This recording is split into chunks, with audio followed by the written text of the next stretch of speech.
Or is it afternoon? We're so late it might be afternoon. Coffee's a little strong for my liking, but it's okay.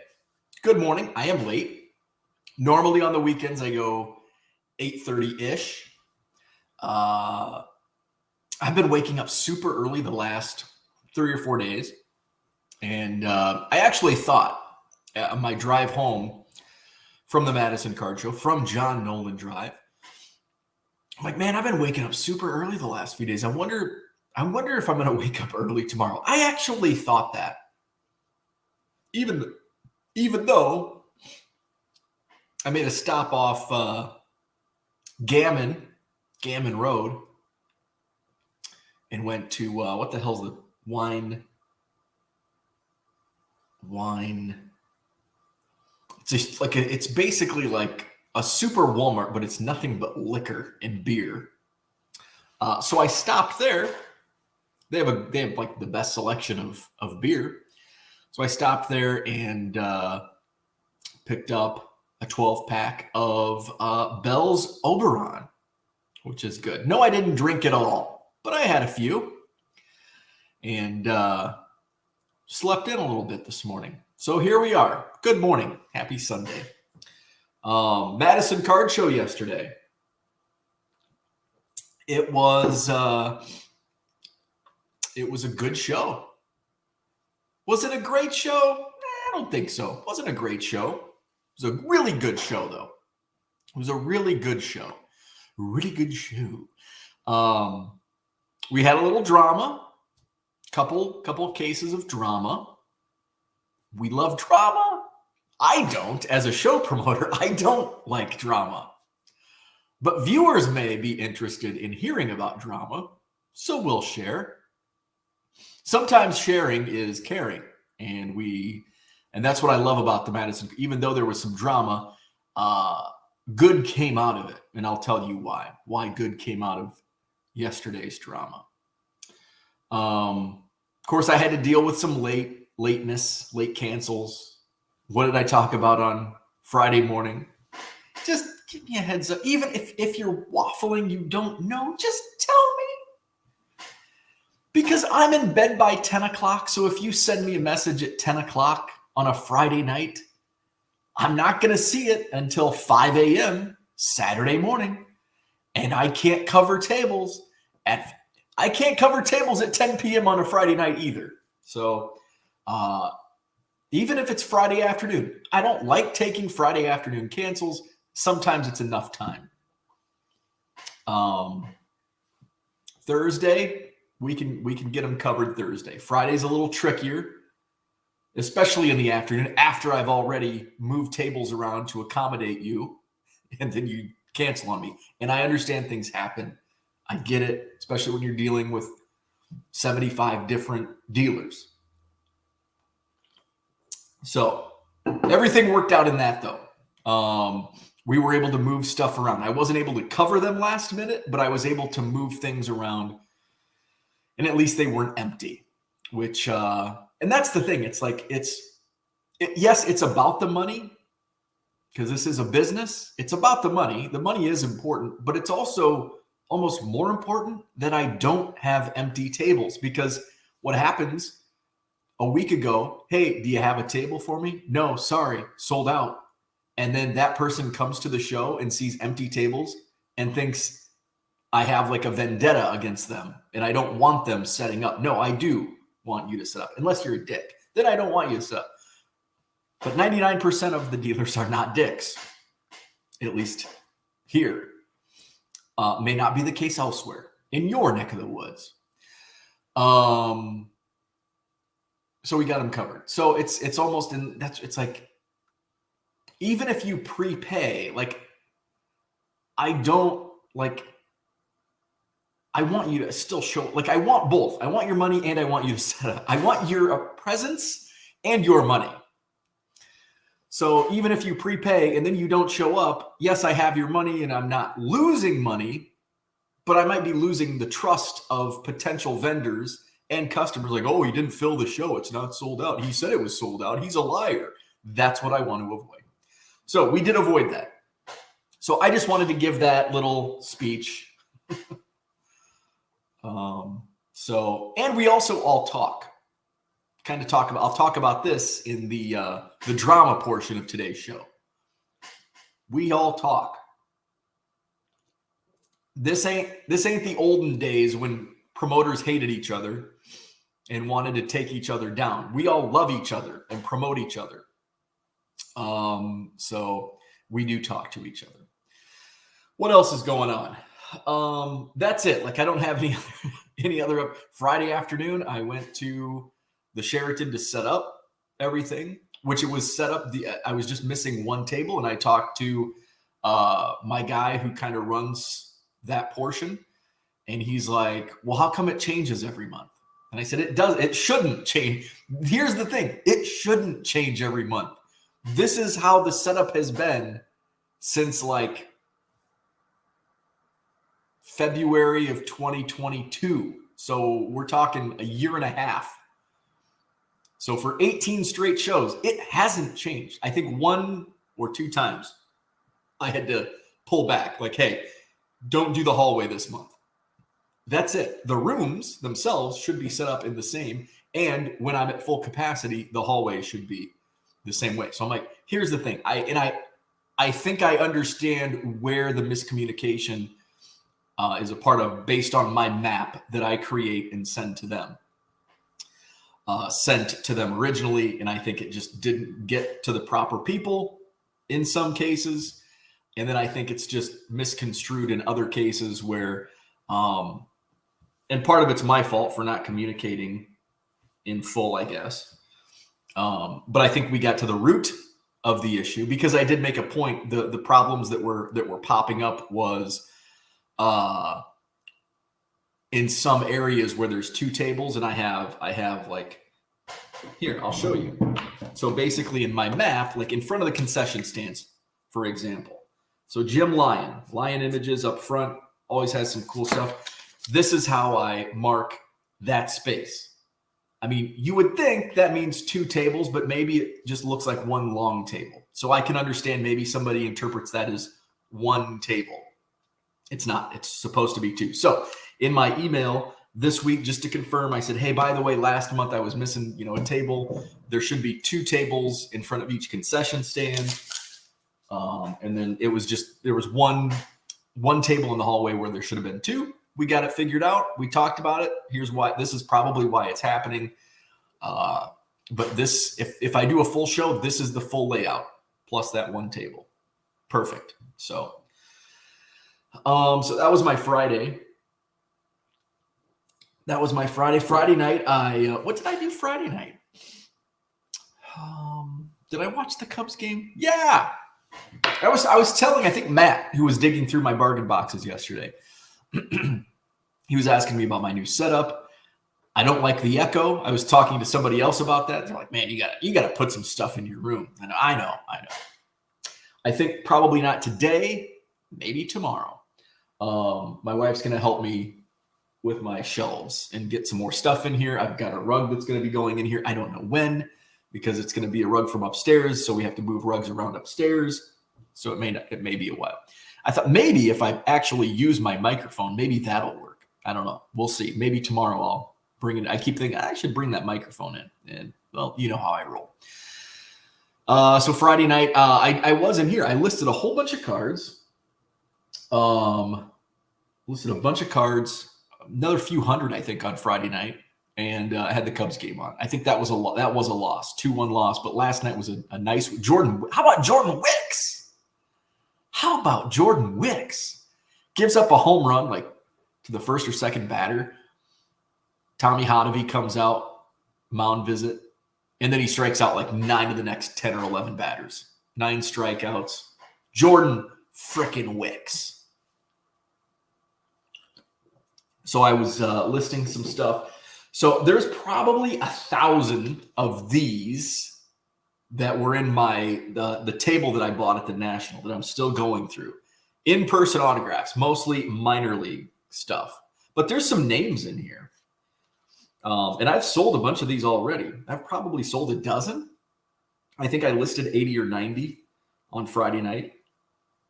Of course, I say there's some names in here now. I can't find them. I know they're in here because I haven't shipped them yet. Chris Davis. There's 3 Chris Davis. The better Chris Davis is I think we've got some. Let's close the blinds. I think my main issue. It's not that blind. I should leave that open. I think it's this one.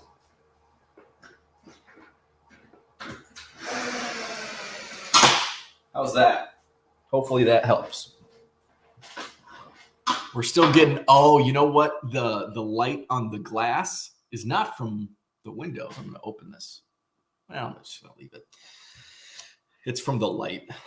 Son of a bitch. Okay, so Chris Davis, Trace Thompson, who's not like a big, Jay Gibbons. He was a name at one time. Ryan Minard, who I think was a 2-sport guy, played basketball also. So stuff like that. Some fun names like Tripper Johnson, who I believe I actually sold. Scooter Jeanette is in here. Wilmer Flores, and I think those 2 sold already. So anyway, those were added to my eBay store. It feels dark in here now. Let's open that one back up. Let's get into the chat. So that was my Friday night. And then, of course, early morning Saturday, we go to the Madison Card Show. Dorky Angler is in the house. What's up? He's on the banks of the Cedar River. He's catching some fish. Very cool. Watching and fishing. Love it. Uncle Rich is in the house. He says he wanted to make sure, I wanted to make sure the West Coast people were aware of the show and could join in. A good morning to you. Hit the like button. Hit the subscribe button. Good morning, Hall of Fame collector. Oh, see? He wants to know what the drama was. See? They don't care what I bought, what I sold. You just want the drama. Batting 500 on likes. Need more. Where's the viewers? It's Sunday morning. It's a weird time. You know, I think Sundays are actually my lowest viewed show. Although when I do card show reviews, those are typically higher viewed. So like if it's a Sunday, like probably last Sunday, did I do a show? I didn't do a show last Sunday. I was in Janesville. Sundays are usually my lowest viewed shows if it's not a card show review. Speaking of card shows, I think I haven't confirmed yet, but I think I'm going to add a show. So if you're in the Chicago far west suburbs, I'm going to try out the St. Charles Card Show. It's a new one put on by the guys Mike and John from Premier Card Shows. They're doing one in St. Charles. I've been meaning to get back to that area because it's just a new, like Rockford, Janesville, Madison. I get the same, people, which is great because I make a lot of sales and I love them. So thank you for shopping with me. But I can hit up another region and I've got a ton of, I've got a bargain box full of like vintage bears, like 70s bears, 80s bears that surprisingly don't really get touched here, which I'm not surprised by that because there were an ungodly amount of Packers jersey at the show yesterday. But Rockford's like bear, like it's an ungodly amount of Bears jerseys, which I like. Go Bears. But I'm surprised that not many people look through. I'm like, this is all Bears. I'm like, what? I do get Packers, because the opposite. In fact, I think I sold the most Packers in Rockford, of all places, of all the 3 joints that I do. He's picking out like every Packer card. I'm like, sweet. I wish that would happen with Bears because I have a freaking 3,000 of them in my bargain boxes. Hit that sub button. Thank you very much. Good morning, Donald Davis. Donald, are you going to Springfield? By the way, bragging rights to me, Anawan Weathersfield. Boom, boom. With the win over South Fulton on Friday night, I also did that. I could not find it. I'm so soapbox time, high school football soapbox time. So back in my radio days, I loved high school sports, broadcasting them. I did that. So this is I had this conversation. I'm going off on multiple tangents right now. I had this conversation with somebody about going into cards full time. Actually, I think it was Tom who's in the chat. Howdy, Tom. So talking about selling cards full time. And for me, my mind is wired different. It took me a long time. I just thought I was weird, and I was the only person in the world that thought the way I thought. And that could still be. But the older I get, I'm like, I think there's others like me out there. I'm just wired weirdly. And I love selling cards full time. I don't necessarily love the shipping part or the when's my card gonna ship part. I tend to be a little slower on the shipping side. I'm not Amazon. But I still like, in fact, I think I told Tanya yesterday, I think I'm more bullish on my future doing this than I was when I started, which seems backwards. When I started, I thought, you know what? I'll do this for give it 3 years. Maybe it doesn't work. And I'm approaching year 2. Maybe something drastic happens out of my control that by year 3, I'm going to have to go back into the workforce or whatever. That could happen. But I'm more bullish that that's not going to happen. 2 years ago, I'm like, but I'm qualified for multiple jobs. I'm not gonna be jobless. I'll be okay. But I think I'm more bullish now after doing it. And even though my sell-through rates are lower than forecasted, I've found ways to, be above that and keep it going. So I'm more bullish on my future in doing this than I think I was before I started. Where did I go with this? Somehow Donald Davis said hi, and I go off on multiple tangents. So Friday night, Donald's from Fulton County, down in Astoria, home of the South Fulton Rebels. They hosted my alma mater, Annawan Weathersfield Titans. And back in my radio days, because I'm wired different. So now it's like I can do a hobby and a job. Like I combine, like I can work like that. Now, there are some times where I'm just over consumed and I need a break. And usually I don't recognize it. My wife does. And she's like, you just need to get out of the house. Like call Mark and go to the bar. And sometimes I need that reminder because I'll just power through it and be like, fuck it. Shipping cards, listing cards. So I do need that sometimes.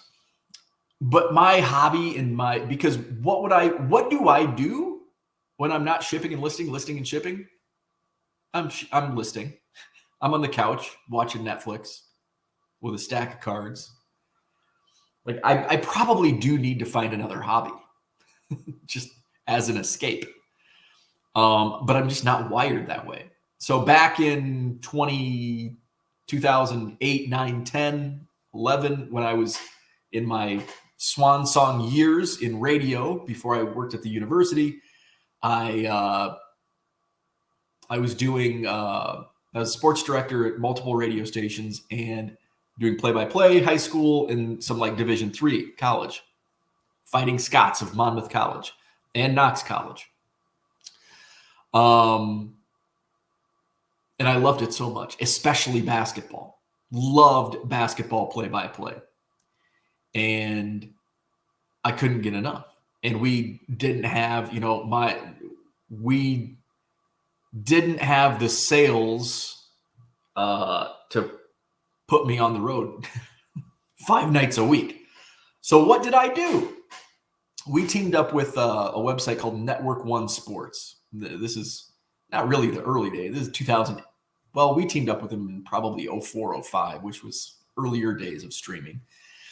And so he checked, Greg was the contact's name at Network One Sports, and he is, we're just talking, and I'm like, I'd kind of like to do this on my own, like just on an off night. Like when the radio station doesn't have a game to play, I'd like to just take my own equipment and go on the road and do a game just for fun.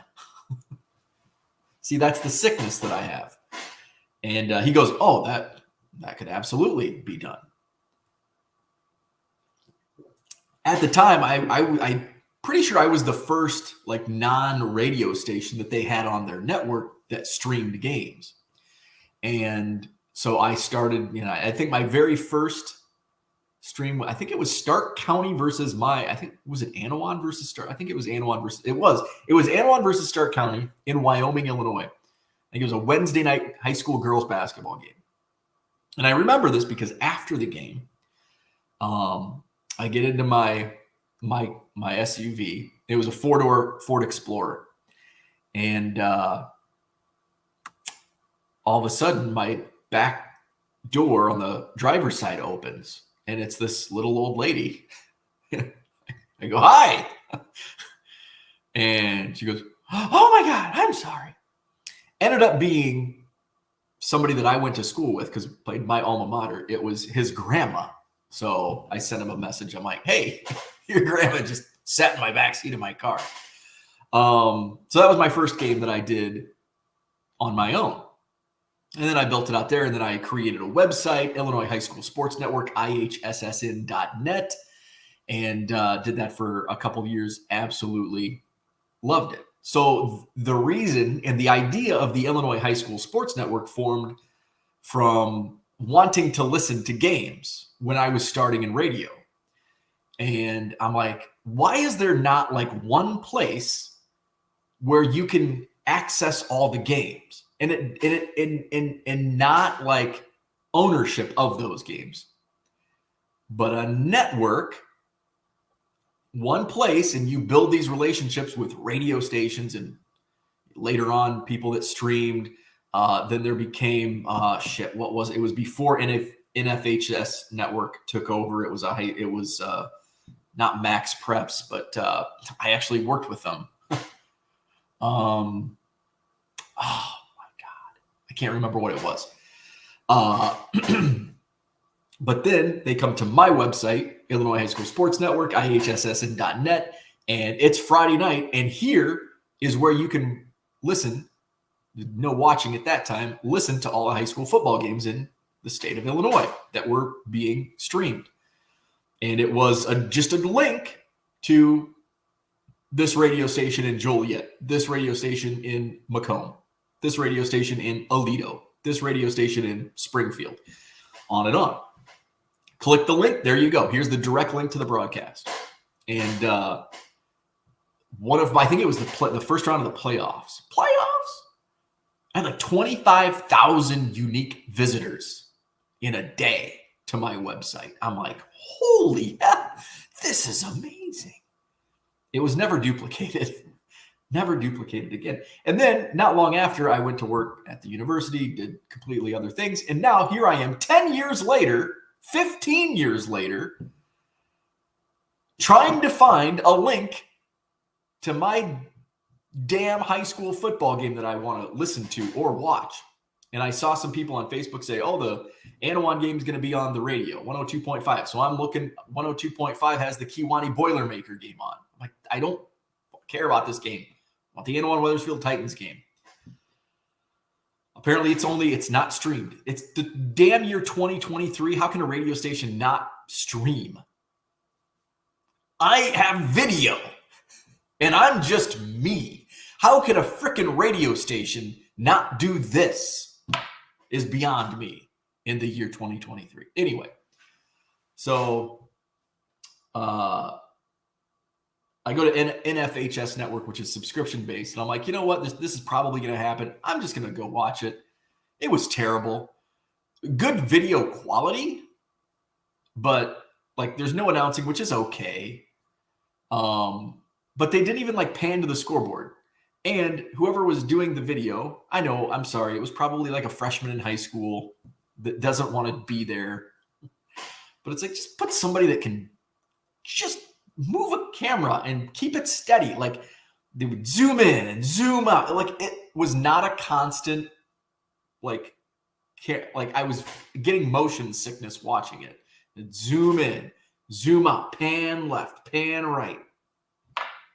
And it's like the scoreboard's right there. Pan just a little bit more because I can't see it. And zoom in so I can see the score. Annawan Wethersfield won 28-0, I think. 26-0, 28-0. Anyway, that was a long rant. I apologize. And it had nothing to do with baseball cards. There we go. We've got our West Coaster, Joe Olivo in California. What is up? Cooter says, good morning, Sleeping Beauty. I got some great beauty rest. And the funny thing is, I went to bed about the same time I normally do. I think I was asleep by 10 o'clock last night, which is about the same time I go to sleep every other night. Rich forgot to say please again. We've got East Coast Tom. I got to see Tom yesterday. Good morning. Brian in the house. Talking Tatis is here. What's up? Mark Marinello. Greetings from the NL East basement. Speaking of baseball standing, so what did the Cubs won last night? Although the bullpen nearly prevented that from happening. 8-1 lead vanished into 8-6, I think was the final score. Let's see. National League Central, we've got our Chicago Cubs with a 68-61 record. They are in the second wild card spot by a half game over the Diamondbacks. So the Cubs have that second wild card. And in the division race, by the way, they have the first place Milwaukee Brewers this week, Monday through Wednesday, I believe. Ooh, Brewers must have won also. 4 games behind the Brewers for first place. But a lot can happen in the next week with those two teams playing. Go Cubs. Go. Sal Dougie, a Brewers fan in the house. What's up? Good morning. Glad I could make it to the show, even just for a little bit. I got to saw Abraham at the show yesterday. Sal Dougie himself. Terry, good morning. Max says the show was awesome. Had my best show yet. Great customers, except for one. Smile. Let's talk about that one. And I don't know if that one is the one I'm talking about. We did have some drama. We did have a little bit of drama yesterday at the Madison Card Show. One of my dealers, Andrew, came up to me. So Max does a lot of Pokemon, mostly Pokemon. Andrew does Pokemon. We had an unscrupulous person walk through the show floor trying to sell or trade fake cards. So Andrew first alerted me to this person, and he's like, hey, he's telling me the whole story. I'm like, okay, let's go find him so I can get his ass out of here. And apparently this person has been kicked out of multiple shows, including one I think last week or 2 weeks ago. So he was not upstairs. We go to the downstairs ballroom, look around. I'm trying to get like, what's he look like? What's he wearing? All this. How old is he? Apparently he's probably 15, 16 years old. And did not find him in the downstairs room. So we go out into the lobby, and walking in was another customer who was a father of another of a kid or some kids that were at the show. And he's like, I talked to him. This is what it's bad that we had somebody come in trying to rip people off. But the good that came out of it was we're a community. We look out for each other. Andrew came to me. Max reached out to me. Ryan, who I was able to get in late. They came in from Des Plaines, I think. And he's going to be back at the September show. He reached out to me. Like multiple dealers reached out to me like, hey, there's this kid walking around trying to sell and trade fake cards. So we all look out, even the customers. And I've had customers throughout the show like, hey, watch this kid. I didn't catch him red-handed, but it's looking. I've had that. People come up to me, customers come up to me like, hey, watch this person. So that happened yesterday. And so this dad was like, I talked to him. He's not coming back in. And I'm like, well, where? I just want to see him. So I know who to look for, right? And he's like, I gave him the dad talk. And so he told me, he's like, I'm a dad. I watch, I come out here just to make sure, nothing, they're not getting ripped off and just being there. So I didn't get his name. Thank you very much to that person for looking out for, not just his kids, but other kids and other people at the show. So even though we don't want that to happen, it does happen. It happens at every show, maybe not every single show, but it happens all over. It's unfortunate that people out there are like that, but that's the world we live in. Something that we've always dealt with in the world, and we will continue to always have to deal with problems like that. But when we have a community looking out for each other, it can happen less and less, and that's what we have at the Madison Card Show. So much appreciated to my fantastic dealers like Max and Andrew and Ryan and the others. I think one other dealer reached out to me about it. So thank you for that. Thank you for that. So that was a little bit of the drama we had yesterday. Johnny M, what's up? Good morning. Glad to have something to listen to while I ship. Have fun with that. I've got a lot of orders myself to ship later today. Later this morning. It's already 10 o'clock, which totally messes up my day. Because by the time I'll be done with this, it'll be 10:30, 11 o'clock. And I'm like, oh my God, I haven't even shipped yet today. It's almost noon and I haven't shipped. I'm way behind. I'll just have to make up for it, wake up super early tomorrow. I got enough sleep last night and this morning. I should be able to do that. Good morning, Victor. What's up? Dan's in the house. He says, happy Sunday. Taking a walk with the dog in the woods and listening to Hobby Evolution. Now that is a win. I love it. Got to go to my first car show of the summer yesterday and pick up about 8,000 cards. I thought you typed car show. My mom was at a car show. Dan picked up 8,000 cards. Love it. My mom took, yesterday was my dad's death anniversary. And I think I shared this last week. I don't recognize death anniversaries. That's not how I want to remember my loved ones.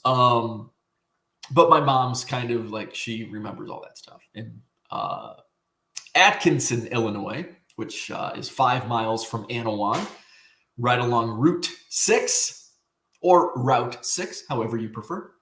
Right along Route 6, and they had their annual Fun Days celebration, but they call it Heritage Days in Atkinson Heritage Days. There's a car show.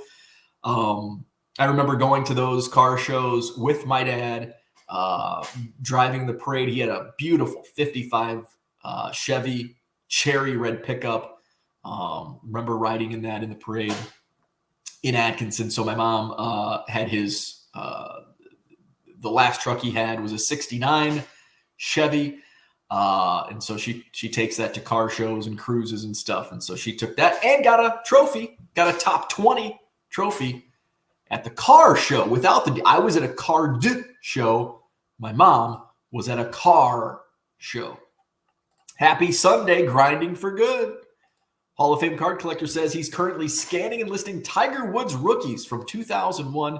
If anyone is interested, $5. Is that what the market on Tiger Woods rookie cards is down to? $5? Oof. Merle, good morning. You could write microphone on one of those sticky notes. Hey, I could. In fact, I will. Microphone. And, I think my problem is not forgetfulness regarding the microphone issue. I think it's laziness. I could do it. Kind of like the coffee maker. Had some issues with the coffee maker again this morning. But this is a new coffee maker. It's not even a year old, and it's not like a throwaway $20. It's a nice coffee maker. Not a super high-end coffee maker, but one that should work for more than 10 months. It probably just needs cleaning. And other Tiger Woods cards. Dan is in the house. What's up, Dan? Merle's listing some Spanish baseball cards from Pacific. Very cool. My buddy Brian picked up a Michael Jordan. I didn't even know Upper Deck did German. I think I knew they did French cards, but he picked up a Michael Jordan German card. You know what else I saw yesterday at the Madison Card Show? E-tops, like singles. And I've got to reach out to the guy because I know he's sold a few. I almost bought a couple. You just don't see them. He had 3 boxes of them, like 2007, 2008, and I think 2011. So I was just looking for Cubs, and there were a couple. I'm like, I'll come back, and then I never did. But I didn't look for others. And so Black Squirrel, you may know him on Twitter. He was out and digging through boxes, and he pulled out a few. I think he pulled out 4. He pulled an Evan Longoria rookie, an Ichiro, and 2 others. And I'm like, were those also in the set? Because they were all $7 each. He's like, yeah. And he's like, I think he got them for $5. I think he got 4 for 20. I'm like, shit, that's a pretty good deal. Now, I looked online, and they don't sell like for great, I think there's probably in those 4, there's profit in there. But like some of them, like, it's like, eh. But I thought it was cool because it's not something you see at every show. Cooter says Ryan was a 2 sports Sooner. Also was Ripken's roster replacement the day Cal's streak ended. Ooh, I like those little trivia tidbits. I did know he was a 2 sport. I didn't realize he went to Oklahoma. And I also didn't realize he was the guy that stood in for Ripken. Let's see. Dan says St. Charles, Batavia is a nice area last I recall, right on the Fox River. Yep, and Geneva's right there. Right there in Kane County. Donald's not going to Springfield. Terry, good morning to you. Zach says you enjoy the sales aspect of the transaction. You don't enjoy the operational aspects of the transaction. Some people are salespeople. Some are ops people. Hard to be good at both. That's true. That's very true. I tolerate the operations standpoint. I love the sales aspect. I do. Joseph, what's up? Let's see. Joe, are you going to be set up in St. Charles in a couple of weeks? I think it's a Sunday show. Is it September? I was just going over this with my wife. I'm like, I think I'm going to do these shows. I think it's September 10th. Is that a Sunday? I don't know. We're at the end of the month, and so it's like, okay, it's 31 days in August. I can't just go like I can't just add 7s. I think it is, shit. Today's the 27th, so 4 and 3 is the 3rd. So yeah, I bet it would be the September 10th. So yeah, I think I'm going to be there. Haven't confirmed yet, but I think I'm doing St. Charles. Zach says, correction, you enjoy the sales and sourcing side of the business. That is correct. That you are correct, sir. I do enjoy the sales and sourcing. Tracy, good Sunday morning to you. And 2 out of 3 ain't bad on sales and sourcing, less so the operations. Andy Max in the house, what's up? Big Hard is here. Good morning. He's on the West Coast. See, we're at a West Coast friendly time this morning. Let's see. James says you sell out your tables. My tables or just in general? So the show in general, every table was taken, sold out. My personal table, I did not sell out. Hey, I did sell 2 full boxes though. So what did I sell at the Madison Card Show yesterday? So last month at the Madison Card Show, now part of this reason was I think I was the only one with supplies because Paul, who has a ton of supplies, wasn't at my July show. So I was like the only game in the house for supplies, top loaders, card savers, penny sleeves. So he was back, which I'm glad because I like Paul and he's a great dealer. So I sold out of all my supplies in the first 2 hours. Janesville Sunday, I sold 1 pack of top loaders. That's it. Funny thing is I brought 1 case and I think I sold all but 1 pack. I think in July Madison, I did 40 packs in a case. I think I sold 39 packs of top loaders in Madison last month. So I had 1 standalone, and that sold in Janesville Sunday last week. And then I sold my used top loaders, and I think I sold 10 packs of penny sleeves in Janesville. I didn't even put penny sleeves out yesterday, but I sold 1 box of card savers, and I sold maybe a dozen packs of top loaders. As far as cards, football was a popular box. I sold more hockey cards. Baseball was less. And that could also be I'm putting less energy into the baseball boxes, because it could be people dig through and they're like, oh, I saw these last month. I'm not even going to look at baseball. So, ooh, this is new football. I'm going to look at football. I was talking to another dealer about, you know, when you have a bad show, it's kind of on yourself. And I'm like, I'm the same way, because I know when I put new stuff out, I have my best shows when I put new inventory in my bargain boxes. If I bring the same stuff month after month, guess what? My sales continue to decline because the good stuff gets cherry picked. I brought my non-sport boxes. I brought those to Janesville last week. They were pretty popular. Just as popular yesterday, but guess what? I don't have any more. One of my regular customers was digging through there, and he goes, "What would you want for the whole box?" And I said, "I'd do 100 a box, but if you want both boxes, I'd do 150. He's like, "Deal." So I did sell my 2 non-sport bargain boxes. Let's see.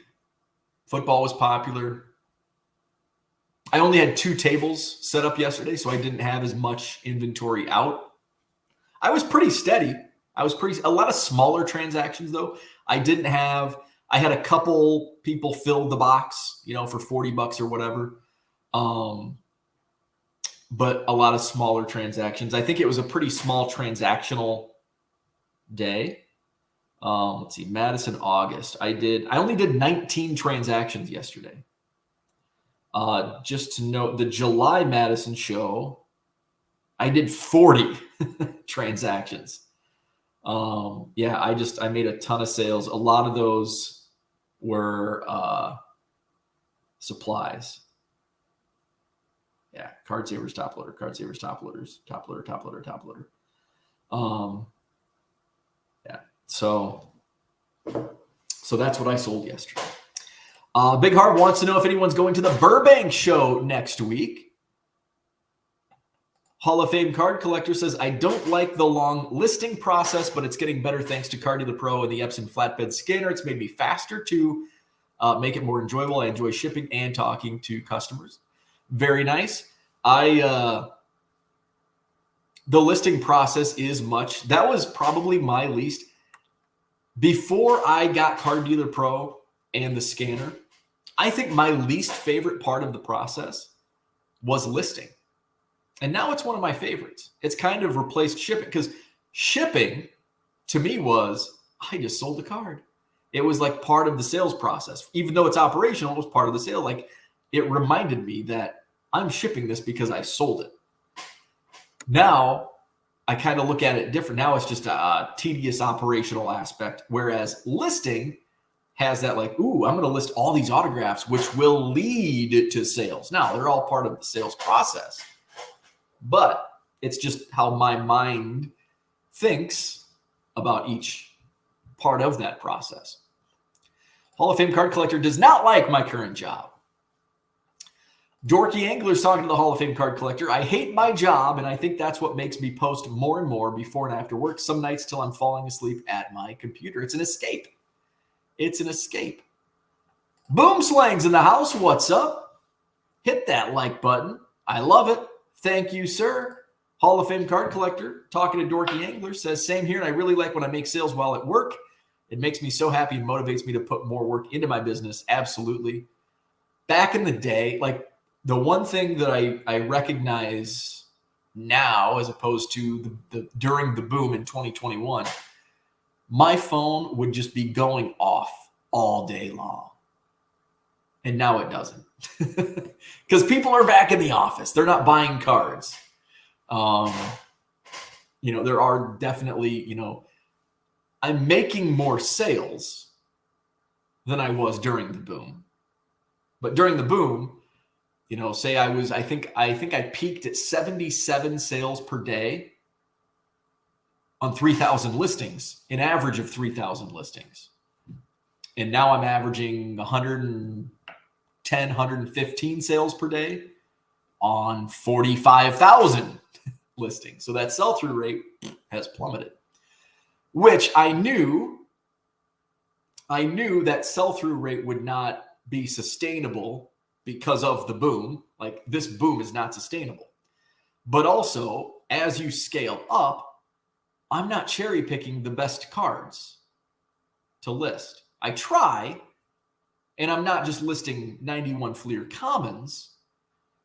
If I list 91 Fleer, it's going to be a star. But even then, it's like, it's not first Bowman Chromes. There are some 91 Fleer Barry Bonds and Jose Canseco's. So that's why the sell-through rate, as you scale up, your sell-through rate scales down. Hall of Fame is going to create and post my first YouTube video. Love it. The cha-ching. I love it. I turned my phone on. Usually I have my phone on mute. I do again, but for a few days I'm like, I just want to turn my volume up so I can hear the cha-ching. Kyle, good morning. Hope the Madison show was busy. We'll catch the replay later. Thank you, sir. It was. I was happy with the attendance. It was not. It was not great. But it's also August, so I'm not surprised by the. I think it was average. It was a little down from July, which I expected because the July show, and I shouldn't talk about this as much as I do because then I'll have competition with other shows wanting to run a show the Saturday before the National, because a lot of people are like, oh, I'm not going to run the show before nobody's spending money. Wrong. Everybody's spending money. Like, a few people are saving their money for the National. Most people are spending it because they're taking stuff to the National to flip. That's today's game. There's a lot of flippers out there. There's a lot of trade-ups. Trade-up challenge. So July before the National, boom. So we will do that again next year, as long as the Sheraton allows it. So yeah, attendance was not as I would say attendance was better than June. May, I can't remember. May was Memorial Day. It was definitely more than May, even though I was happy with May's attendance. It was definitely higher attended than May. And I think September, next show, I got to get my banner created for the next show, September 30th. In fact, the rest of the calendar year for the Madison Card Show will be the last Saturday of each month. So September 30th is the next show, then October 28th, and then November 25th, which, by the way, is the Saturday of Thanksgiving. And that kind of aligns with your thoughts on the week before the National. Like, well, everybody's going to be with their family. Wrong. Everybody wants to get away from their family by Saturday because they've probably been with them since Thursday and maybe even Wednesday. So by Saturday, they want to go to the mall. Do people still do that? They want to go shopping. I know a lot of that's done online now, but there's still a lot of people out and about at actual brick and mortar retail outlets buying Christmas gifts on the Saturday of Thanksgiving. And what else can they do? They can come to the Sheraton Hotel on John Nolan Drive and shop for baseball cards and football cards and, hell, even hockey and soccer cards. So the Madison Card Show in November is the Saturday of Thanksgiving weekend, which was not the case last year because there was a scheduling conflict at the Sheraton Hotel on John Nolan Drive. So I had to do it the week before, which was the Chicago Sports Spectacular, which takes away about 15 of my dealers and customers as well. So we won't have that conflict this year, thankfully, finally. And then December 30th. And so the reason I went December 30th, it's not ideal. I want to do before Christmas just to get those last dollars being spent ahead of Christmas. But Matt, my buddy Matt, who runs the Green Bay show, is doing I think it's the 16th. Yes, December 16th, Green Bay Card Show. And then December 23rd, too close to Christmas, because since Christmas falls on a Monday, when are people doing their Christmas family celebrations? Many of them will be doing them the Saturday before, the 23rd. So I wanted to avoid that date. So I'm like, well, might as well just do the last Saturday like we are doing most of the year anyway, December 30th. And I think that's a good time. Yeah, people will be on vacations and stuff, but December's tricky for card shows because you've got the holidays at the end of the month to fight with. I think if you normally run the first 2 weeks, you're okay. But like me and the Madison show, we typically run the last 2 Saturdays. That's when I run into conflicts with, Christmas and New Year's. So, but I think it'll work out. I think it'll still be a decent show. And then 2024, wow, 2024 already. 2024 schedule. In fact, I'm going to reach out to my contact because usually January, February, March, they'll allow me now to book early. So hopefully I can get those dates secured here in the next month or so, depending on if the venue allows it. So I'm starting to run into that as far as scheduling goes. So that's the rest of the year. Dorky Angler, talking to Hall of Fame Card Collector, says, the best is when I'm fishing and I hear it. I love making money while fishing. Hell yeah. I love making money while I'm sleeping. And I wake up and I look at the notifications. We go to eBay. I'll wake up at like 4 in the morning. Ooh, 36 overnight notifications. Love it. What I'm liking right now, like O.J. Simpson, unlicensed card that I had a Minnesota Vikings police card of Mitch Berger sold. Another autograph, Francisco Pena sold. Sold some Devin Hester cards. Sold a Bobby Witt first paper. Sold an 89 score Bo Jackson. A lot of offers. I've got a busy day ahead of me. Let's see. Big Harv says California uses a fixed 3-camera system in high school gyms, and they're okay at best. Yeah. The lighting in here today, not good. Not good. Let's see. Uncle Rich says, please smash that like button. We're keeping up 1% in Ted Williams territory. Hey, that's pretty good. Hall of Fame quality this morning. Hit the like button, subscribe to the channel. Philly Joe, good morning. Uncle Rich says, with free admission, you cannot legally kick him out of the show. Well, I will. What's he going to do? Call the cops? Hey, I got kicked out of the show for stealing. I will absolutely if somebody's stealing, I will absolutely kick them out and suffer any consequences that comes with it. Tracy says, got to watch a inning and a half of the Pelicans last night before the rain out. Brian Calmer. Yes, I think he was drafted this past summer. Crushed first pitch he saw for a 3-run homer. He's been lighting it up. I think I've heard a little bit about him. It's a public event. Unless you have police presence and he's breaking the law, then you need to be stern, but it's his right to be there. Well, it's not his right to freaking steal. Let's see. Legal or not, he's trying to sell fake product, which is illegal. Yes. I will kick his ass out. And that's, if he's lucky, that's the only thing I'll do. Because if he's a dick, I'll then call the cops. What are the cops going to do? Oh, you can't kick him out because it's a free admission show? Bullshit. He's out of here. Let's see. Dorky Angler. I love shipping. It means I sold cards. That was my old. But I've like my mind doesn't think that way anymore. Now it's just like shit. I have. What do I have to go to work to this morning? It's like shit. I have 200 and come on. My eBay app. I was talking about this the other day. Freaking sucks. 291 items to ship. 291 items to ship. So I don't love it. I don't love that. I mean, I love that I sold 291, or that's not even items, that's transactions. I love that I sold a whole bunch of cards, but I'm not loving having to ship them all. Hall of Fame loves shipping. I tolerate it. I certainly don't love it. I don't think it's awesome. I don't think it's fun, but I tolerate it because it does mean I'm selling things. Dave, what is up? Arndog in the house. He says, home of the Lions. Dave, how do you know that? You know what the Lion's Den is?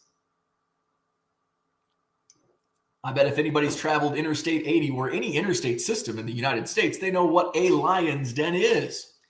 It's a naughty place. Collector's Dream, good morning. We've got the Texas Card Dude in the house. What is happening? Well, I hear little paw prints. Little paw, puppy dog paws. Brian E-Tops, never heard of her. Merle also loves shipping. You guys are sociopaths that love shipping. Sold cards, and I throw in a couple extra for their team that I just have lying around and won't list. There you go. Joe says, I think I'm going to do the one on the 23rd and 24th in Loves Park. I did confirm I'll be doing that. The 2-day show, Saturday, Sunday, the 23rd and 24th. Got a long way to go get everything priced. Yes. That's when you do card shows, that's like the shipping part. Like it's the tedious, like, oh, I have to ship. When you do card shows, unless you do bargain boxes like I do, I don't have that problem. I just throw everything in a box. Laziness. But if you have to price stuff, that's tedious. Oh, I have to price stuff because you have to go comp things and all that. I had an interesting conversation on comps yesterday. I'm not going to get into it today because we're already an hour in.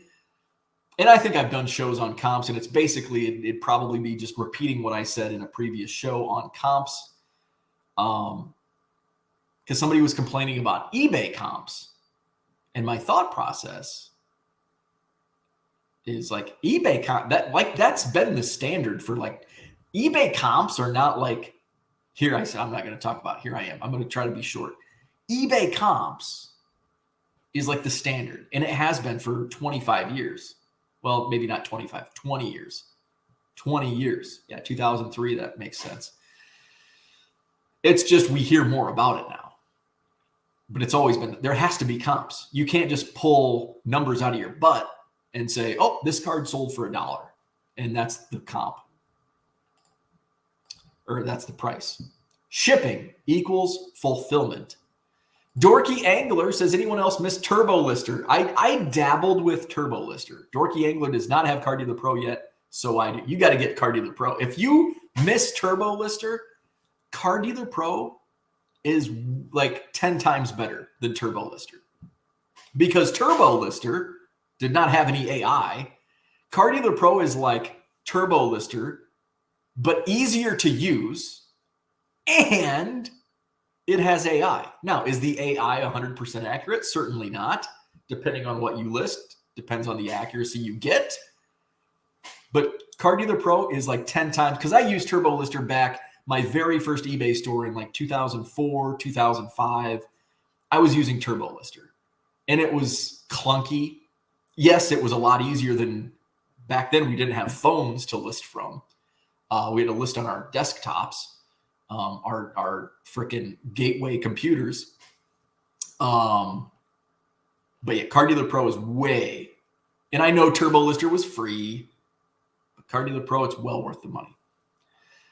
Johnny says, can you do Card Dealer Pro on a month-to-month basis, or do you have to sign up for a year? You can absolutely, since we're talking Card Dealer Pro, let's throw that beautiful banner up.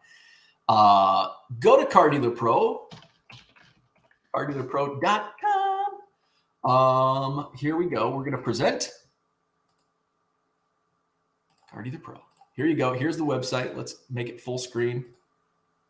You got to supercharge your eBay listings, your online card sales. So go to carddealerpro.com. Now, when you go up here in the right-hand corner, you want to sign up. You want to use a promo code CUBS, C-U-B-S, when you sign up for any subscription at carddealerpro.com. You'll get 500 free scans upon your paid subscription, and that can be any of the paid subscriptions. You can also do a 7-day trial. So you can schedule a demo. You can talk to anybody on their team that does the demos. It was Ted when I did mine. So you can click here, schedule a demo. Look what happens. It's this easy. Schedule a demo, book a demo. CarDealerPro.com. Look at that. A freaking calendar comes up so you know when you want to do it. Looks like their earliest one is Thursday. That's my mom's birthday. Remind me that my mom's birthday is Thursday. Got to call mom on her birthday. So you can schedule a time on August 31st. Just click that and you can select a time. 9 a.m., 9:30, and that's as easy. We won't do it. We don't want to give them some fake bookings. So there you go. CarDealerPro.com. Oh, it's with Alex, my guy. Delco Rips on Twitter. So you get to talk to Alex, and he'll walk you through the process. Here's the pricing. So you get $9 a month. You get 500 monthly AI scans. Hey, if you use that promo code CUBS, CUBS, you sign up for that $9 a month subscription for 1 month, you get 1,000 scans because you used my promo code and got 500 free scans, plus you paid $9 for 500. So you get 1,000 scans for $9 if you sign up for that prospect plan. If you have a bunch, you can go all the way down to Hall of Fame level, get 25,000 monthly scans for $199 a month. Or, hey, do the 59 All-Star, 5,000 for $59 a month. I would recommend starting off low. Don't go all in. Start off with, maybe the prospect plan or the minors plan and see how many you actually do.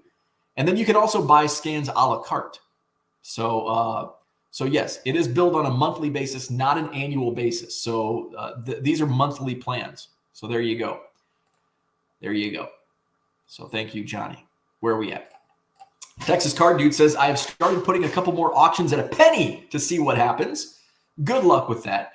I am not against auctions on stagnant inventory. In fact, I like auctions on because if it sells and I make a dime, I got rid of it.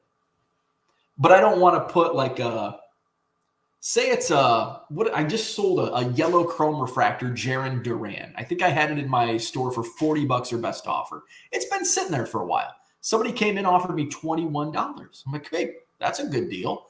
I accepted that offer. If I put that at auction, it probably would sell for $4. So that's why I don't like auctions. Stuff like that. That's a story for another day. Christian is in the house. What is up? Good morning. Hey, I think you asked about was it the radio cards? Were you asking about? Did you get a hold of the Chasing Cardboard guys? Texas Card Dude says money is always being spent. Yes, it is. If you have the right goods at the right prices, money will be spent. Uncle Rich says for what you sell, most of your customers would not be going to the National, and as such, probably not an impact on you being 2 hours away. Right. For like the July show, some of my customers, yes, I did see at the National, but you're right. Like bargain boxes, like a lot of people aren't going to go down, and they're certainly not going to go down like I go down for 5 full days, hotel and all that, just to dig through bargain boxes and shop around and stuff. The average collector is not going to the National. So, most people that attend shows are still, I would say even with the National being 2 hours away from Madison, from the Sheraton Hotel on John Nolan Drive to the Donald Stevens Convention Center on River Road, 2 hours, boom, on the dot. And even so, I would say 80% of the people, and that's dealers and customers, I would say 80% not going to the National. I should do is it a straw poll? I should do a poll next year and just ask everybody, are you going to the National? Are you going to the National? Are you going to? And just take a poll. Because I would like to get actual numbers. Because I'm just pulling, kind of like I just said, you can't pull sales numbers out of your butt. I can't just say, 80% not going to the National. That's just me guessing. And maybe I asked 10 people and 8 said no. But you're right. Like, and the people that do, it's the 80-20 rule. 20% of the people are spending, and actually something, I think somebody mentioned this on a previous show, it's probably more like 90-10. 10% of the people in the room are spending 90% of the money. Good morning, Matt. Royals 417 in the house. Rich says if he stole, the dealer needs to file charges. And this is a tricky part. So we actually ran into this at the big Midwest premiere last October. We had somebody caught red-handed, and we had a police presence in the building, and took him out into the hallway, and he had more than what we thought he stole. And one of the dealers had, I don't know how much it was a lot of like $50 cards, say. So $500 worth of cards. And it was probably, I don't know. It was probably more than 1,000. It was probably more than $1,000 worth of cards. And so the dealer was like, he was pissed. He's like, yeah, I want to press charges. And so the police officer was like, if you do press charges, we do have to take your cards, and because they are evidence. And I can't tell you, it's not like you can come Monday and claim them. Like they may be held for up to 6 months. And he's like, I don't want that. Okay. So no charges were filed because he didn't want to give up his card. And that's the dealer's choice. Like, yeah, you want to teach him a lesson, press charges, but also you've got to weigh, do I want to lose my cards? And I don't know if that's a state by state, law, whatever, however that works. I don't know law. Don't pretend to. I'm sure it varies from, each area. But in this case, that was what had to happen. And maybe in your neck of the woods, whether it be New York, Texas, California, Montana, may be different. Zach and Porter says, I thought you said he was selling fake product, not stealing. He was, so this person in particular was selling fake product. I think I just used stealing as, selling fake product and stealing, it's the same in my book. I know by law it's not. But selling fake product is also not legal. So I don't want little assholes selling fake product at my card show. And I don't give a shit if it's free admission. He's out. I want to protect my customers and my dealers from being ripped off. So I'll kick his little ass out. The Falsey says, would you kick out Ricky Henderson for stealing? For stealing baseball cards? Yes. For stealing bases in a stadium during a baseball game? No. Hobby News Daily smashed that like button. Thank you very much. Or he's just smashed off mimosas this morning. Jason Edwards, what's up? It may be a public event, but the place the event is being held at is a private business, so he can kick him out. I don't know the laws behind it. Maybe I should. Hobby News Daily says, where is common law not take precedent? Kick him out, let him sue. Yeah. If you're trying to rip my dealers and my customers off, do you think I'm just going to let him do it? Oh, sorry, I didn't charge $1 to get in. I can't kick you out. You've got to stay here and rip people off. No.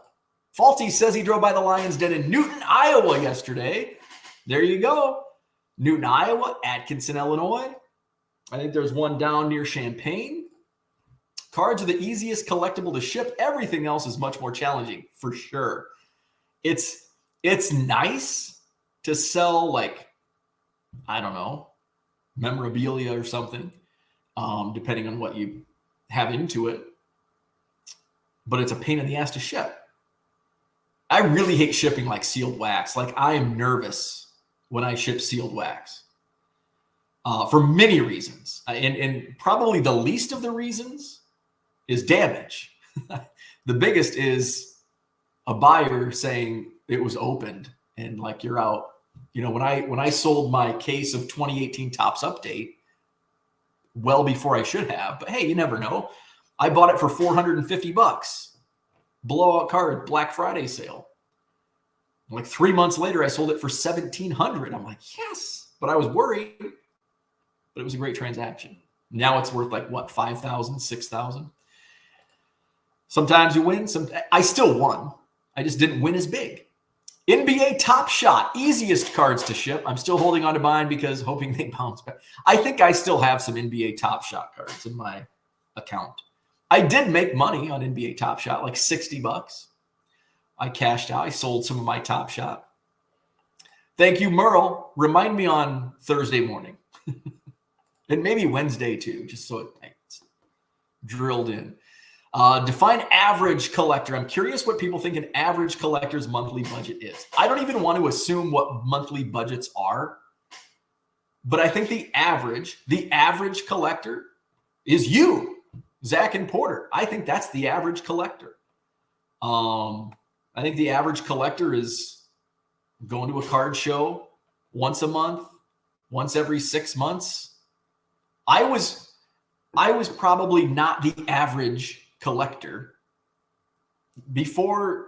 Like I said, I went 10 years and maybe went to 3 card shows. Of course, I wasn't really in the hobby for many of those years. Let's see. I got back in 2012. So from 2012, let's say just to the pandemic, that's a nice little cutoff point. So from 2000, that's 8 years. So from 2012 to 2020, that 8-year span, I went to about 6 card shows in that 8-year span.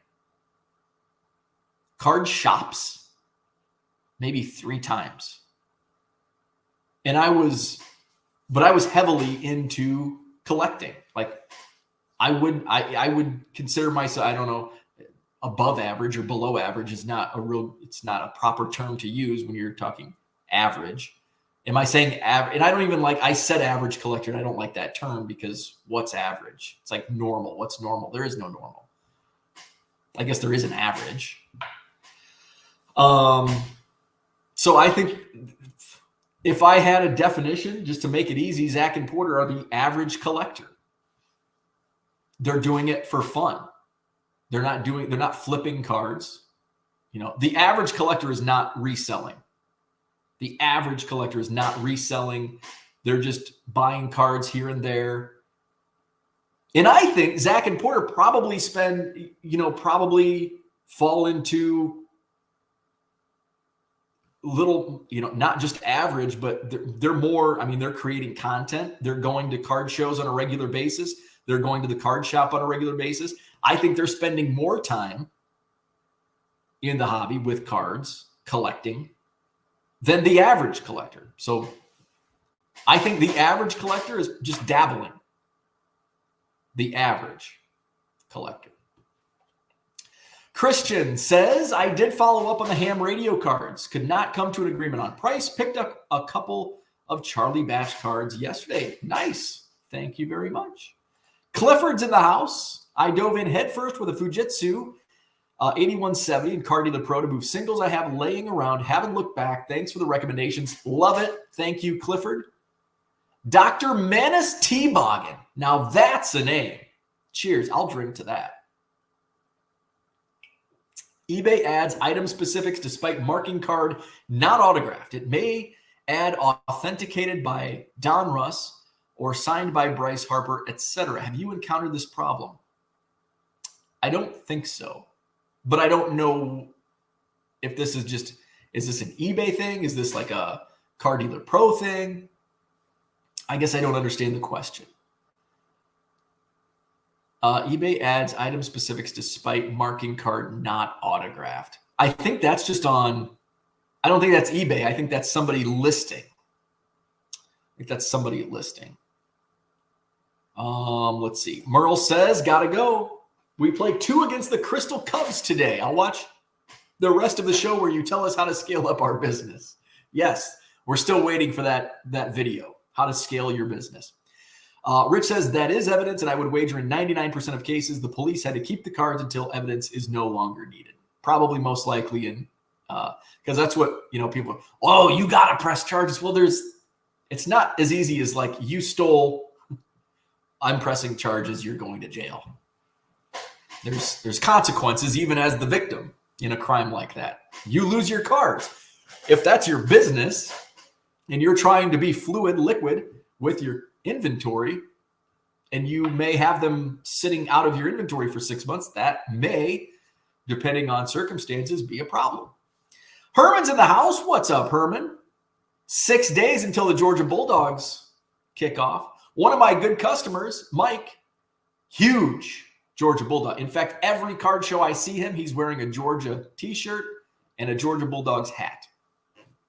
And unfortunately, I forgot. And he's the guy that I pull cards for, like certain players, and I forgot his cards. But I had a lot smaller than previous times. So hopefully I see him at one of the shows next month. Let's see. Tracy wants to know if TCD Cards is your eBay page listed in the Facebook group.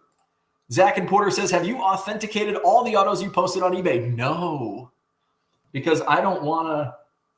I'm assuming an Anthony Scelfo card was not forged, but it could be. So buyer beware. It's an unauthenticated Anthony Scelfo autograph. I think that one actually did sell. Kicking someone out for fake product seems like a slippery slope. I don't imagine you inspect all your dealer tables and inventory. No. But if it's a fake product and it's like this is a fake product, like it's pretty easy to spot fakes. And when there's precedent, I'm okay with kicking them out. Absolutely okay with it. Absolutely. 100%. Let's see. Zach and Porter says, I would think our engagement is average, but budget well below average in comparisons. I'd say an average collector spends $100 a month with much of it supplemented by selling cards. See, I would not consider supplementation average. I don't think the average collector is selling cards, reselling cards. Because we see, and I want to go back to this, because we see social media, and it seems like 99% of the hobby and the collectors we see on Twitter, on YouTube, on Instagram, they're reseller. But we're only seeing, it's 90-10. We are only seeing 10%. And that's probably a high number. We're probably seeing 2% of collectors.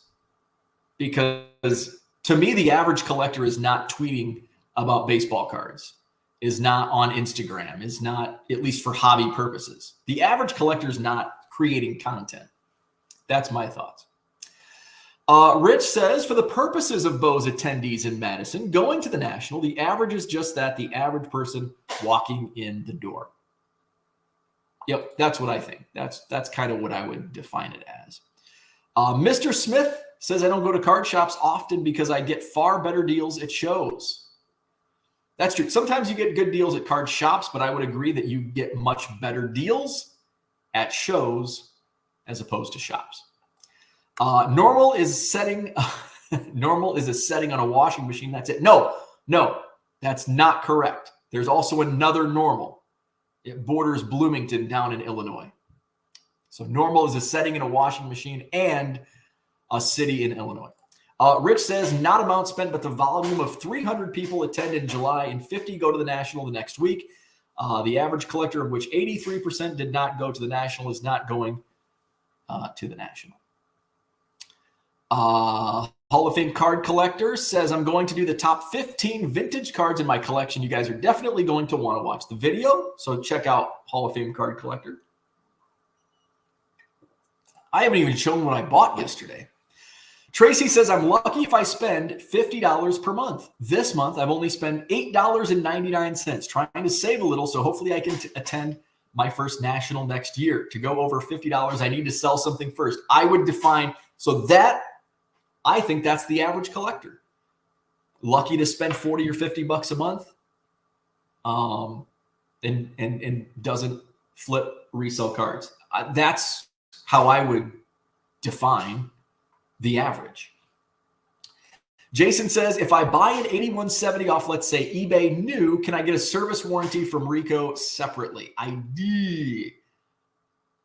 don't think so, but I'm not sure. You would have to check in with Rico. let me see if I can find. I'm going to flash Don's. Get a price from Don. I'm gonna show his email here. Okay, found it. Oh, he might have a new email. Shit.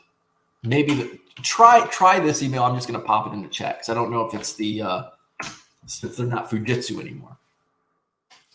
So that's Don Caruso. If that email doesn't work, just try the same at rico.com. So reach out to him and get a price on a 8170. Tell him I sent you, and you can probably get a little discount off the sticker price from Rico. I would vent I don't know, but my guess would be if you buy one off eBay new, I don't think you can get one from Rico separately unless it's from eBay from Rico or like a Rico distributor. So I'm not sure. You'll have to ask Rico that. But reach out to Don, and there's his email. There it is on the screen. That could be an old email because they're no longer Fujitsu. They are Rico, RICOH. So if that email doesn't work, try ricoh.com.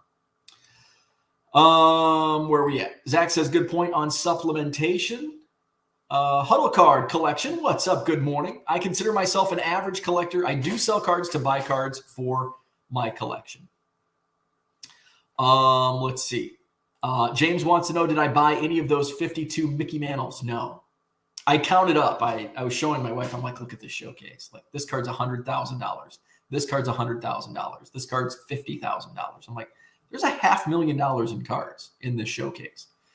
One of my dealers had 3 Mickey Mantle 52 tops. He had a couple 51 Bowmans. He had some Babe Ruth 1-of-1 autographs from like National Treasures or whatever those are. He had a Jackie Robinson 1-of-1 auto. What else was in that showcase? Just amazing stuff. Cool cards on Instagram is who they are. Phil and Eddie. So Phil was there, and he set up a few times at my show. Awesome guy. An awesome showcase. Let's see. Tracy says, I've been to one card show ever back in 1994. All of my collecting is done through online purchases, and that's how I was for the longest time. We've discussed before, but there is nothing within a 1-hour drive of where I live. And that's, I'm trying to think like within Matt. So most of my shows, I guess Madison obviously is right down the street. Janesville is about a 35-minute, for me, about 35 minutes. Rockford is about an hour 10. Oak Creek's closer to an hour and a half. And then any of the Chicago shows are going to be 2 hours. A minimum of 2 hours. I think to Rosemont, it's about 2:10 from my house to the Donald Stevens Convention Center. I think it's 2 hours, 10 minutes from my driveway. Tracy says the MB show is just over 1 hour away and hope to try it in September. And if you ever want to find out like where card shows are, if they're located, now it's not the end all be all of card shows, but just take a look at this map. We're going to flash it on the screen. Take a look at that map, and that's where card shows are. And a lot of them that are east of the Mississippi River. Although look at Iowa. Iowa's got a lot of card shows. So yeah, if you live like in the Carolinas, it looks like it's there's kind of an open circle in there where there's no card shows. So there you go. You can check out cardshowmap.com, and it maps it all out for you. Look at Oregon. Poor Oregon. If you live in Oregon, there's not a single card show. At least if there is, they're not promoting it. Idaho. Looks like there's one. Is that in Washington? That might be Spokane. I can't tell. Idaho might be card showless. Who else is card showless? Wyoming. Hey, Montana's got one. North Dakota, card showless. South Dakota, card showless. Looks like Omaha's got one. And then east of the river is pretty packed with card shows. Where we at?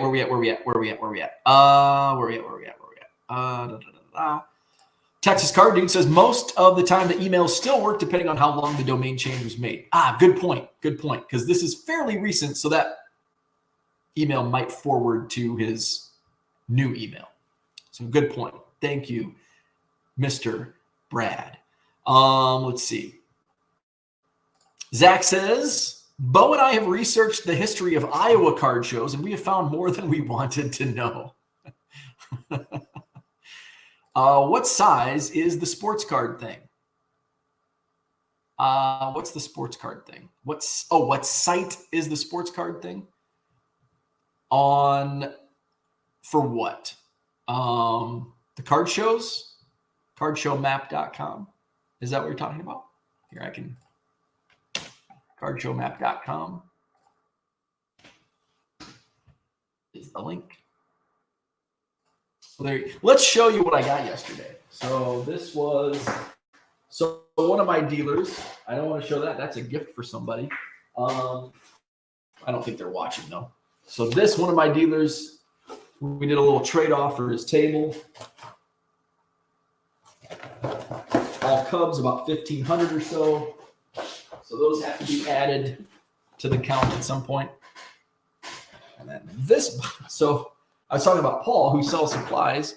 At the end of the show yesterday, Paul brings this 2-row box and sets it on the floor next to my table. And he goes, here you go. And I'm like, what's this? And he goes, it's for you. I'm like, oh, well, thank you. What is it? He goes, I just don't want to, it's my bargain box. I don't want to take it home. So he put together like team sets of Series 1 and Series 2 tops. And they were like priced like $1, $2 for team sets. I'm like, oh, okay, cool. And then he had like $1 box of like soccer and some basketball.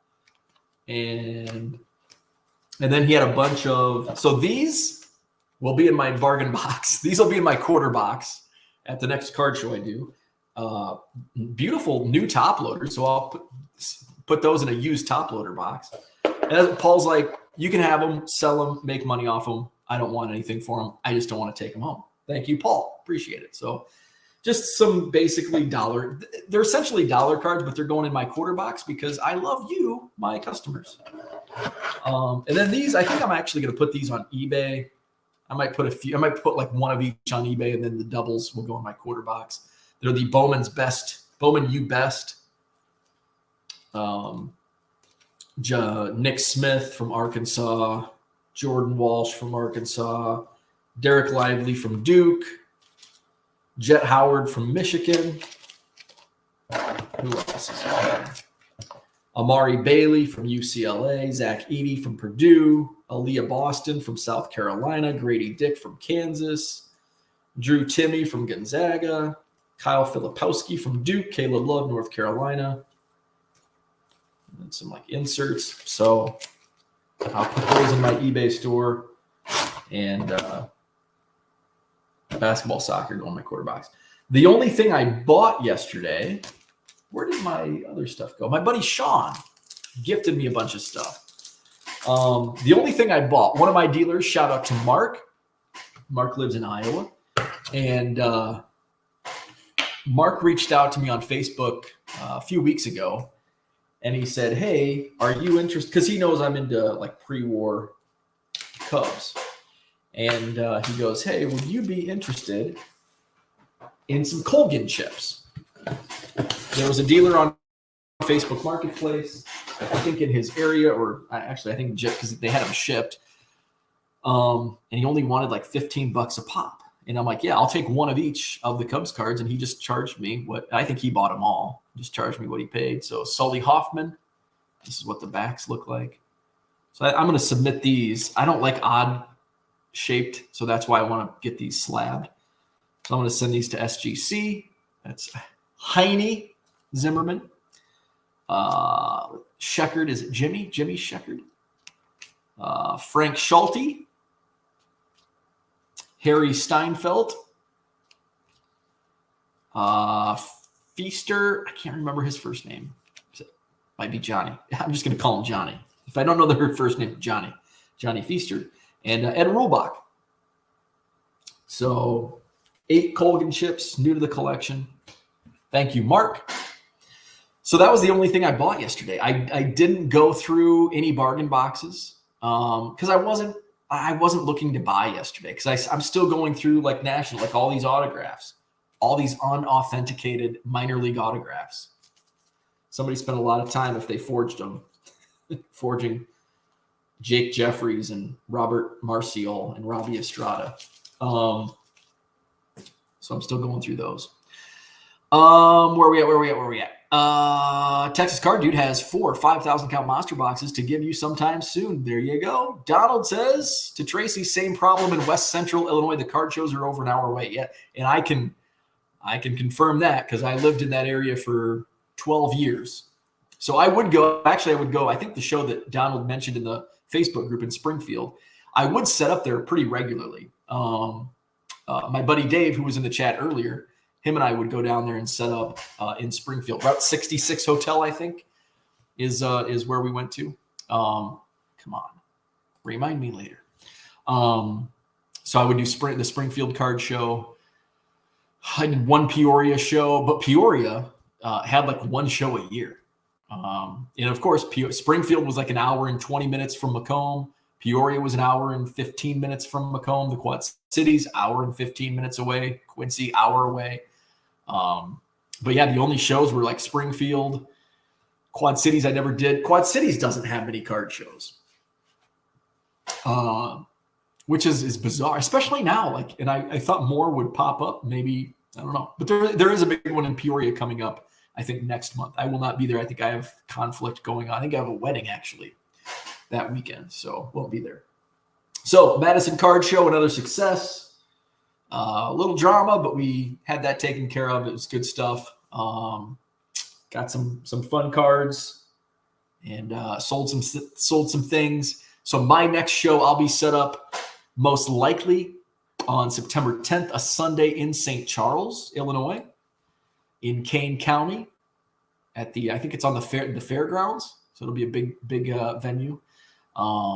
So I think I'm going to set up there. September 10th, Sunday, September 10th, St. Charles, Illinois. And then I'll be set up later in the month. So, wow, it'll be a three show month. I got to get my bargain boxes stocked because I'll be going through 3 shows in September. So September 10th in St. Charles. Later on in the month, the 2-day show in Rockford and Loves Park. And then September 30th is the next Madison Card Show. So I'll be set up on September 30th in Madison as well. And at least 2 shows in October because I'll be doing Janesville on October 22nd, Madison October 28th. And I don't think, because my weekends are pretty full in October, so I think those are the only 2 shows I do in October. So speaking of October, that's when we'll hit 1,000 episodes, I think. We're at 961. I think now I can probably map it out accurately to when we'll do the 1,000th episode extravaganza. We'll do 2,000 episodes. We'll do part A and B. So we'll do, obviously, the morning. We want to keep with our routine. First thing at 7 a.m. Central. So we will do Hobby Evolution episode 1,000 part A at the normal time whenever that day comes. I can now probably map that out. And then part B, we'll do prime time, probably go 7 p.m. And we'll do that. So with that, I'm going to wrap things up. Hour and a half. I got to go get more coffee and have, I guess it's lunchtime now. It's 11 o'clock. Got to have lunch. Got to ship. So with that, I'm out. Have a great day. Like and subscribe if you haven't already. Back at it tomorrow morning, 7 a.m. Central. Hit my eBay store link in the description. Have a great Sunday, and we'll talk to you in 20 hours.